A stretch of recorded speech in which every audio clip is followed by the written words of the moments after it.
Friends, welcome back to my channel. তোমরা আগের ভিডিওটা দেখেছো, দিনের বেলা ছিল। তো এবার সন্ধ্যের পরে যে ভিডিওটা করেছি সেটাই তোমাদের সাথে আমি শেয়ার করছি। তো এখানে রান্নাবান্না মোটামুটি কমপ্লিট হয়ে গেছে। তো যেহেতু হচ্ছে সকাল সকালে খাওয়া দাওয়ার প্ল্যান আছে, কেননা অনেক বাচ্চা কাচ্চাও আছে, তারা তো ঘুমিয়ে পড়বে অবশ্যই। তো তাদের কথা মাথায় রেখে তো এরকমই হয় প্রতি বছরই চিন্তাভাবনা। এদিকে কিছু রান্নাও এখনও বাদ আছে, সেগুলো হচ্ছে। তো আমাদের বাড়িতে এবার কিন্তু লোকজনও বেশ ভালোই এসেছে। তো তারা ওখানেই বসে আছে, সামনে দেখতে পাচ্ছ। তো এবারে শুনলাম মানে পুজোর তোড়জোড় চলছে, যেহেতু সন্ধ্যা আরতি হবে, যে সন্ধ্যা আরতি তোমরা আমাকে অনেক ভালোবাসা দিয়েছিলে। তো আমি মন্দিরে চলে এসেছি সন্ধ্যা আরতির ভিডিওটা করবো বলে। আর এই ভিডিও তো মানে বেশি কিছু বলার থাকে না, বেশি কিছু বলা মানেই বৃথা। তো এখানে ফল টল কাটা হচ্ছে, যেহেতু পুজো শুরু হবে। তো আর আমি বেশি কিছু বলতে চাই না। তোমরা যে ভিডিও অনেক ভালোবাসা দিয়েছো, যে সন্ধ্যা আরতির ভিডিও, সেই মহাপ্রভুর সন্ধ্যা আরতি তোমাদের সবাইকে দেখার অনুরোধ রইল, অবশ্যই তোমরা দেখো।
শেষ করে বাড়ির দিকে চলে এলাম। তো এখানে খাওয়া দাওয়ার মানে বন্দোবস্ত মানে শুরু হচ্ছে যে কীভাবে খাওয়া দাওয়া দেওয়া হবে। আর এখানে সবাই গোল টেবিল করছে, কীভাবে বসানো হবে। অনেকে আসছে যে কোথায় কীভাবে বসিয়ে খাওয়া দাওয়া যাবে। আর এখানে খাবার তোলা রেডি হয়ে গেছে। আমাদের মেনু ডাল, আলু ভাজা, ভাত, মানে সাদা ভাত, সিম্পল ভাতই, আর কুমড়ো সয়াবিন আলুর তরকারি, আর হচ্ছে চাটনি, পাঁপড় বলতে ব্যাট ভেজে দেওয়া হবে, পায়েস, আর বোঁদের মধ্যে মিষ্টি আছে, মানে সিম্পল খাবারই আছে।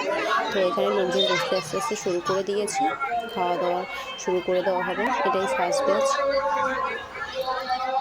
আমিও খাওয়া দাওয়া ভিডিওর সাথে সাথে নিজেও মানে ভিডিও শেষ করছি, কারণ আমারও আর এনার্জি নেই মানে বেশিক্ষণ ভিডিও করা। আমাকেও তো কিছু খেতে হবে।